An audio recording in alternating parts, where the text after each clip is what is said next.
Bonsoir et bienvenue dans édition spéciale en direct sur Al24 News. C'est un sujet qui s'impose ce soir, le drame des migrants africains décédés ces derniers jours dans des conditions tragiques à la frontière entre le Maroc et l'Espagne. Vendredi dernier, plus de 2000 migrants originaires en majorité d'Afrique subsaharienne ont tenté de traverser la Valla, cette barrière frontalière séparant le Maroc de l'enclave espagnole de Melilla.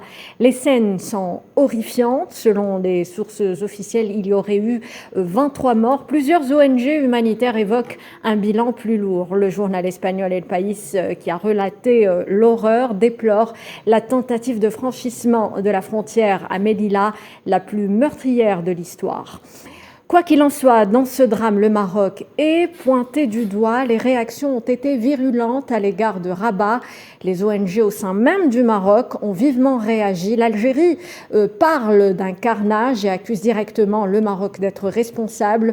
L'Union africaine a aussi dénoncé le traitement violent et dégradant de ces migrants et réclame une enquête, même son de cloche du côté des Nations Unies. Le Conseil de sécurité doit d'ailleurs se réunir dans les prochaines heures à la demande de pays comme le Kenya ou le Ghana. Que s'est-il passé vendredi dernier? On va décrypter le sujet avec nos deux invités ce soir. Maître Gilles Devers, avocat, bonsoir.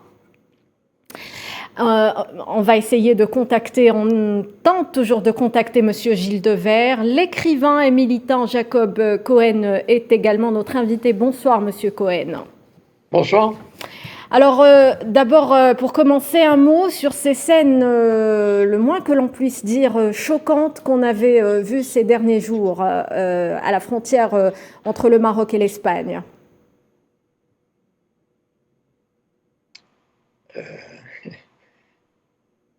Vous voulez que... Monsieur, oui. Que dire de ces scènes qu'on a vues dernièrement? À qui vous posiez la question. C'est-à-dire, on n'est pas habitué, jusqu'à présent, ces immigrés, ça fait plusieurs fois qu'ils tentaient de franchir les barrières entre Ceuta ou entre Melilla. Bon, et le Maroc avait une forme de neutralité, disons, dans cette affaire. C'est-à-dire qu'il n'intervenait pas. Alors que là, c'est la première fois que le Maroc est intervenu pour réprimer, empêcher, et même jusqu'à recevoir les félicitations du gouvernement espagnol pour sa collaboration.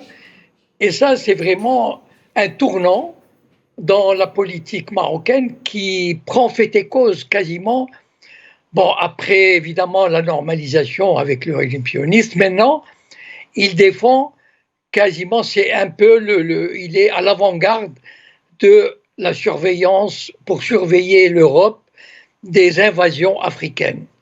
C'est un rôle malheureusement nouveau pour le Maroc, c'est un triste rôle pour le Maroc, voilà. Très bien, donc cette répression, vous l'avez dit, est hors du commun. On a vu donc des images, les ONG, selon les images donc retransmises par des ONG, on a vu justement des policiers ou des militaires marocains frappant au sol des personnes. On peut parler quand même de traitements dégradants donc utilisés à l'égard de ces migrants. La situation est quand même déplorable. Oui, de toutes les façons, enfin, je veux dire, le Maroc a vraiment changé de position. C'est-à-dire, jusqu'à présent, il y a eu toujours, même parfois, le Maroc avait encouragé ce genre de passage forcé pour faire pression sur l'Espagne ou sur le Maroc ou sur l'Europe. Mais en tout cas, même quand il ne faisait pas pression, il avait une certaine neutralité. Alors que là, vraiment, il prend fait. Et c'est vraiment, là, on assiste à l'alignement du Maroc sur les intérêts de l'Occident, de l'OTAN, de l'Europe, mais dans tous les domaines, jusqu'à même prendre la défense de l'intégrité territoriale, entre guillemets, de l'intégrité territoriale de l'Europe, au point même d'intervenir et d'être le premier gendarme au service de l'Europe pour empêcher que des migrants aillent en Espagne. Monsieur, je ne sais pas si monsieur Gilles Devers est avec nous. Monsieur Gilles Devers, qui est avocat, va nous rejoindre pour justement décrypter la situation. Il faut dire que le contexte dans lequel est arrivé ce drame est également, on devrait en parler, on le sait. Donc il y a eu un accord ou un engagement des autorités marocaines à protéger la frontière avec l'Espagne après une réconciliation entre les deux pays. Monsieur Cohen, donc le contexte dans lequel, si on devait parler du contexte dans lequel s'est déroulé ce drame qui a donc contre les migrants subsahariens dans la région. Les dividendes de sa collaboration avec le gouvernement espagnol. Rappelez-vous, il y a 2-3 mois, on s'étonnait quasiment de l'alignement de l'Espagne sur les positions marocaines et les observateurs étaient surpris de ce retournement de la politique espagnole. Et là, maintenant, on comprend pourquoi il y a eu ce retournement et maintenant le Maroc paye les dividendes d'abord de cet alignement et confirme son alignement sur l'Occident. Et donc finalement tout ça,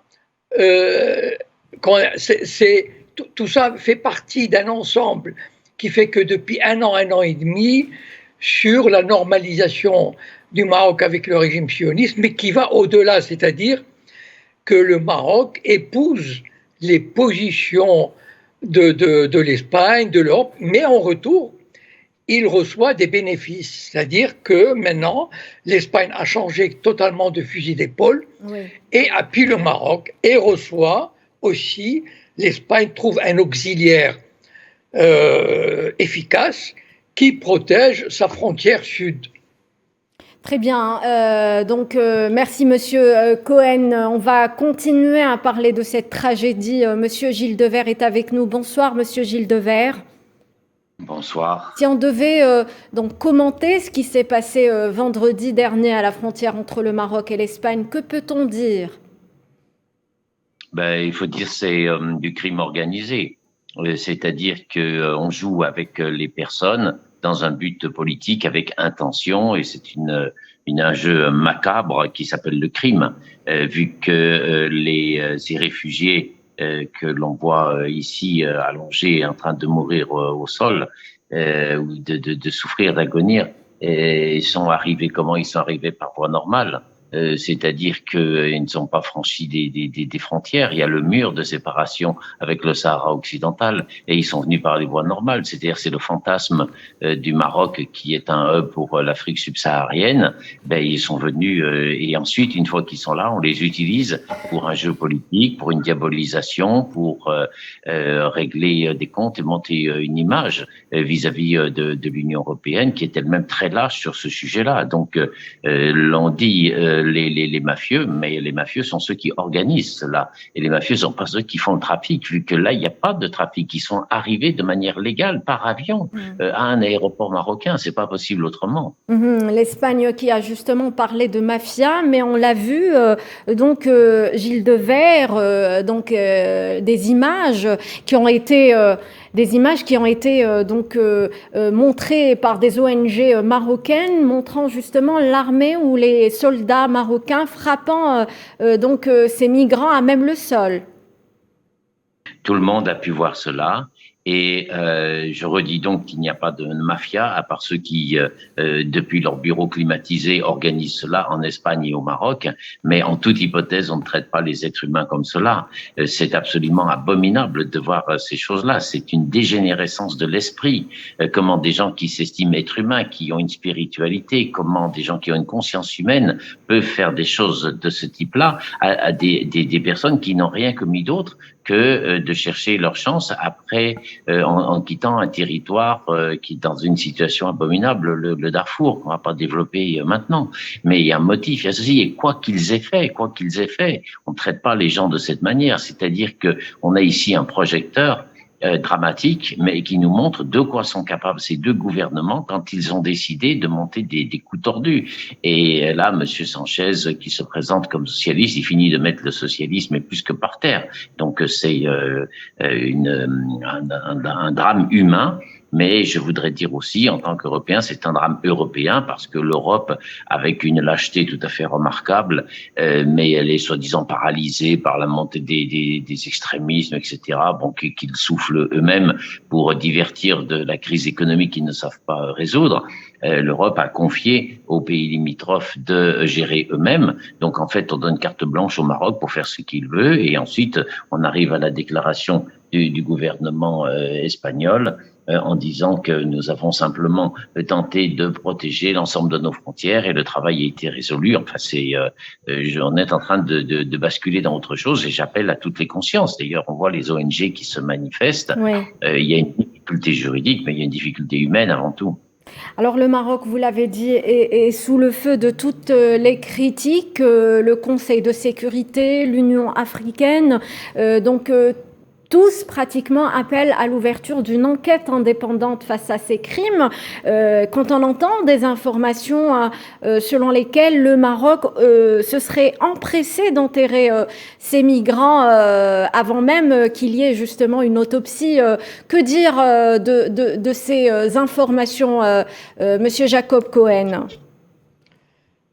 Malheureusement, comme j'ai mentionné tout à l'heure, le Maroc ne s'est jamais comporté de cette façon-là vis-à-vis de ces immigrants qui tentaient de traverser. Il y a eu toujours des tentatives globales de traverser, mais malheureusement, c'est-à-dire que le Maroc a franchi un cap. Oui. Et c'est ça la nouveauté, malheureusement, c'est-à-dire que jusqu'à présent, disons, c'était l'Espagne qui défendait ses frontières, oui. Les frontières de Melilla et de Ceuta. Bon, entre parenthèses, c'est quand même incroyable qu'il y ait encore 2 enclaves étrangères issues de l'empire colonial espagnol, encore vivaces au Maroc et sur le sol africain.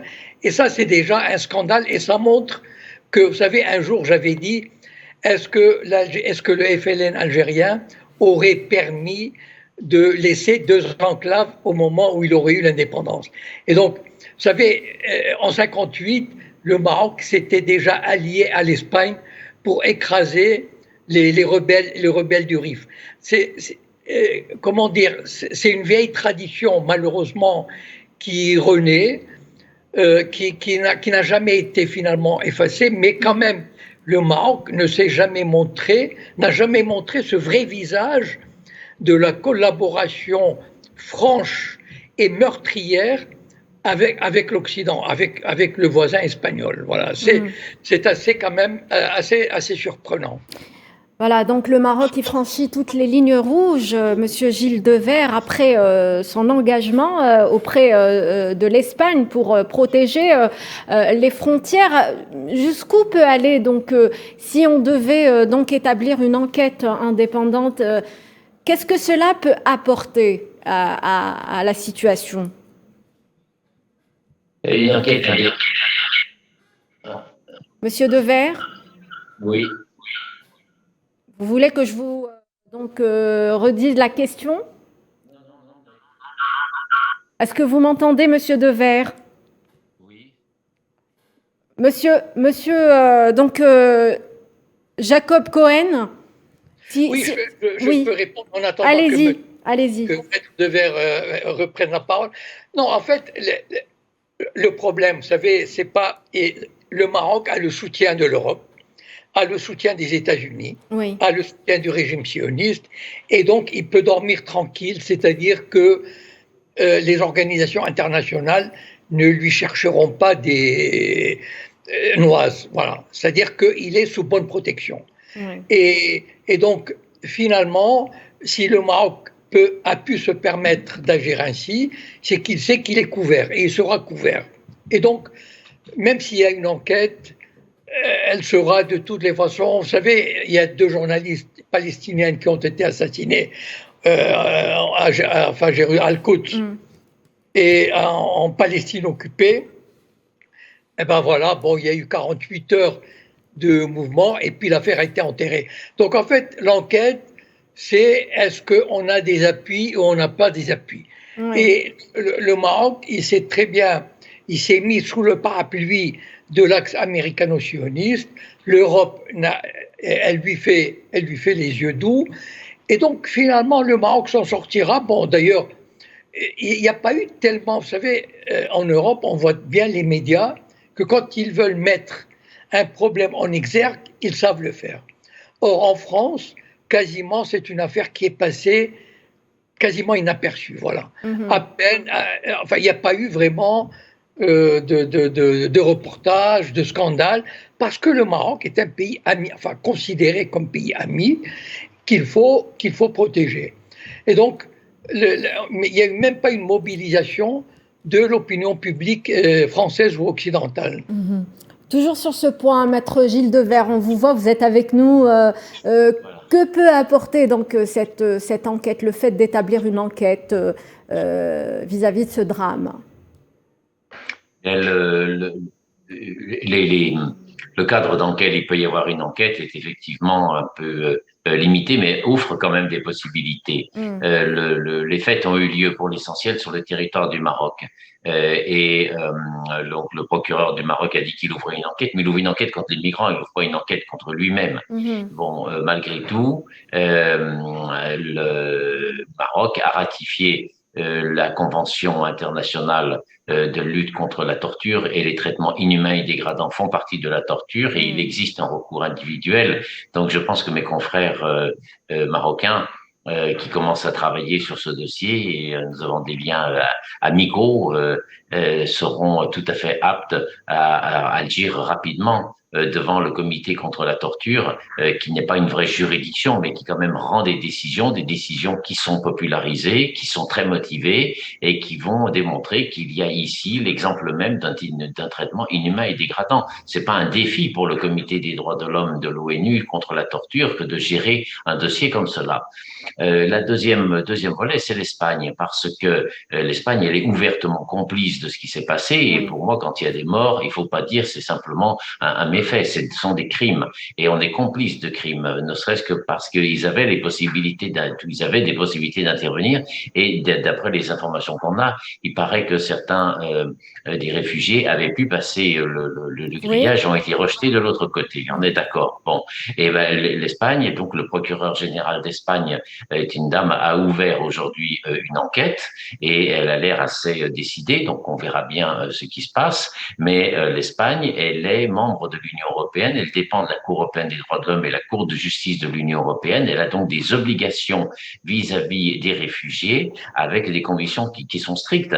Et ces pays mettent la cravate, comme on voit sur la photo, mettent des belles tenues et soignent leur communication. Donc on verra bien les condamnations qui peuvent être prononcées, mais l'action en justice est de manière à leur porter un discrédit, parce que on va mettre noir sur blanc que ce que l'on a vu ici, c'est pas une attaque des migrants, comme il le dit, ce sont des pays qui sont très bien installés et qui massacrent des réfugiés. Et l'Église en Espagne a protesté en disant mais est-ce que la vie humaine ne vaut plus rien du tout? Donc j'espère qu'il va y avoir un très grand mouvement judiciaire, là où je fais une petite réserve, c'est que si on parle de commission internationale, il faut qu'elle soit faite quand même avec beaucoup de rigueur, parce que ces commissions sont souvent acceptées parce qu'on sait que ça fait un rapport qui va terminer sur une étagère. Donc moi je préconise un peu le rapport pour apporter de la documentation, mais surtout les procédures devant le comité contre la torture et devant les juridictions européennes. Mais l'Espagne ne peut pas s'en tirer comme cela, c'est pas possible. Le Maroc qui tente de cacher le crime, Maître Gilles Devers, d'après le quotidien El País, donc le Maroc est clairement donc accusé de s'être empressé à justement à enterrer les cadavres de ces migrants tués. Face à cela, vous avez parlé donc de la complicité de l'Espagne. Monsieur Jacob Cohen, sur ce point, sur la complicité de l'Espagne, Le journal El País également critique le gouvernement Sanchez et l'accuse justement de faire l'éloge des actions des forces policières marocaines. Que dire du rôle ou de la position de l'Espagne actuellement? Si je peux me permettre, je crois que vous m'aviez posé la question. En fait, malheureusement, l'Espagne a changé. Elle n'a pas changé de camp, disons, elle a changé de vision politique par rapport au Maroc. C'est-à-dire, à partir du moment où elle est devenue l'allié objectif du Maroc, il ne faut quand même pas oublier que l'Espagne s'est toujours montrée réticente à reconnaître la marocanité du Sahara occidental. Et depuis quelques mois, elle a changé d'avis. Donc, cette alliance va nécessairement rejaillir sur les autres points en litige. C'est-à-dire que là, dans cette affaire, les deux pays sont complices et donc l'Espagne va couvrir, en tout cas l'Espagne officielle, les autorités officielles espagnoles vont tenter de couvrir les crimes marocains. Et le Maroc couvrira aussi ou fera en sorte que l'Espagne ne soit pas trop mouillée. Donc il y a une complicité aujourd'hui qui va au-delà de la politique sur le Sahara et qui rejoint à peu près les domaines, même ce domaine-là, où il y a une complicité qui va se faire.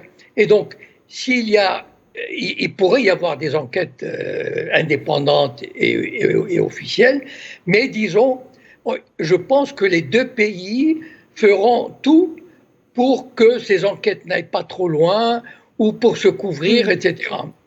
L'Espagne et le Maroc vont-ils pouvoir bloquer ces enquêtes, comme le dit M. Cohen, maître de verre? Mais le procureur général en Espagne ouvre une procédure et il y a des morts, donc son enquête va avancer. Quelle est l'indépendance du procureur vis-à-vis du gouvernement? Je pense que le gouvernement lui-même est divisé. Il y a de très forts mouvements moraux et sociaux en Espagne pour dire qu'on ne peut pas accepter des choses de cette nature-là. Donc on sait que ces enquêtes sont toujours difficiles, se jouent dans le rapport de force, mais je pense que les avocats doivent être présents. Les avocats des réfugiés doivent intervenir dans la procédure espagnole. Un bon procès se construit comme un rapport de force et il faut également impliquer le droit international dans cette procédure. Mais ça, c'est des choses qui sont pertinentes. Mais le plus efficace se fera sur le plan de l'Union européenne et des manquements graves de l'Espagne.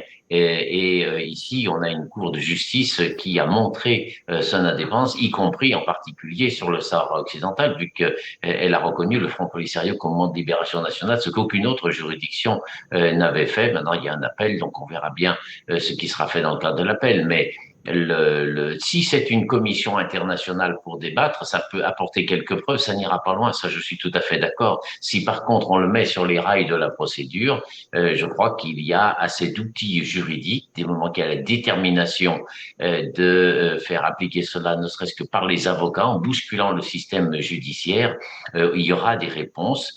C'est un engagement qu'on peut prendre devant ces personnes en train de mourir, et le fait que le Maroc se dépêche d'enterrer les cadavres n'est jamais que la signature du criminel, vu que on sait très bien que sur un décès, après un décès, l'examen médico-légal, et il y a de très bons médecins légistes au Maroc, donne toutes les accusations. On sait comment la personne est morte, on sait à quelle heure, on sait ce qui est arrivé, l'examen médico-légal, l'autopsie quand il y a besoin, donne tous les éléments accusatoires. Donc, les témoignages aussi des migrants qui ont parvenu à rejoindre l'autre rive de la Méditerranée. Mais c'est pour ça qu'une enquête internationale, je pense qu'elle est essentiellement documentaire, parce que tout le monde a très très bien compris ce qui se passe, et les images que nous voyons assorties au bilan, même si le Maroc n'est incapable à ce jour encore de donner de manière rigoureuse un nombre de morts, c'est quelque chose qui est frappant. On va voir également quelles sont les réactions des pays africains. Il y a quand même des mécanismes au sein de l'Union africaine. Le président de la Commission africaine a demandé une enquête et je crois que la question qui est posée aux dirigeants africains, c'est est-ce que vos ressortissants peuvent être traités de cette manière et est-ce que vous ne ferez rien parce que c'est l'ami marocain quand on maltraite vos citoyens de cette manière? C'est une question qui est lourde et que je pose directement aux chefs d'État africains. Oui, les chefs d'État africains qui, justement, certains d'entre eux ont appelé à une réunion du Conseil de sécurité de l'ONU. Donc, une réaction du Conseil de sécurité de l'ONU ou le Conseil de sécurité de l'ONU qui va condamner une telle tragédie. Qu'est-ce que cela pourrait donc ajouter au dossier, Monsieur Jacob Cohen? Moi, je crois que si ça vient devant le Conseil de sécurité, il y aura le veto des États-Unis. Ou en tout cas, les États-Unis feront tout pour que ça ne passe pas. Voilà. Et donc, parce que, encore une fois, les Américains, l'Occident, vous savez, récemment, il y a eu par exemple des manœuvres militaires de l'OTAN avec le Maroc. Donc, le Maroc est entré dans l'orbite de l'OTAN et de l'Occident. Et donc, il devient un protégé. Et si ça va devant le Conseil de sécurité, je crains que les Américains mettent leur veto. Vous savez, le Maroc est devenu un élément important dans la mainmise, en tout cas l'expansion du sionisme ou d'Israël dans tout le nord-ouest africain. Et donc, c'est ça qui est important, c'est-à-dire qu'on fera en sorte que le Maroc ne sorte pas trop touché par cette affaire sur le plan international. Voilà, on essaiera de le protéger et je pense que les Américains, l'Occident, etc., l'Union européenne officielle ont les moyens, disons, d'atténuer ou de protéger le Maroc des suites de... Maintenant, l'Union africaine, c'est autre chose. Mais en tout cas, en ce qui concerne l'Occident, je pense que le Maroc, il a quand même de solides protections dans ce domaine. Très bien, protéger le Maroc. Et pourtant, cette tragédie reflète la situation tragique des migrants dans ce pays qui est le Maroc. Maître Gilles Devers, qu'est-ce qu'on peut dire sur ce point ? S'il y avait une enquête à ouvrir au Maroc, c'est comment sont maltraités les réfugiés avant même ce drame-là. Vu que tout État, le Maroc a des engagements internationaux et signé les conventions sur les réfugiés et la protection des réfugiés est un devoir de chaque État.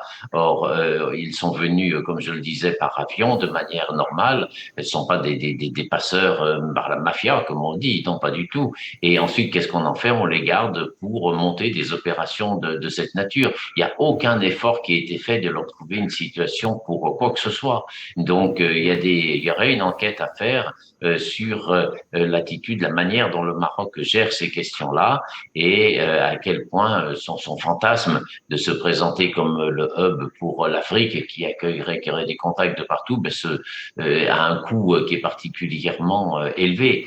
Et là où je modère un peu l'opinion de mon invité, co-invité ce soir, c'est que quand on dit enquête, à ce stade, elle se passera en droit interne en Espagne, en Union européenne. Oui. Il va se passer des choses du moment que les avocats s'en occupent, la justice, voilà. Et l'Union européenne, elle a marqué son indépendance, pas l'Union européenne politique, mais le tribunal de l'Union européenne, il a tout à fait marqué son indépendance pour protéger le Sahara occidental. Il a rendu des décisions, il a annulé les accords. Donc, personne d'autre n'a pu faire ça, vous comprenez? Donc, on a une vraie justice. Ensuite, il y a un travail de documentation et effectivement, il y a certainement beaucoup d'éléments à retenir. Il y a des ONG qui sont présentes, il y a chacun qui se sont manifestés pour avoir leur témoignage, pour construire un bon rapport, pour qu'on ait du factuel sur la manière dont le Maroc outre le drame, le massacre.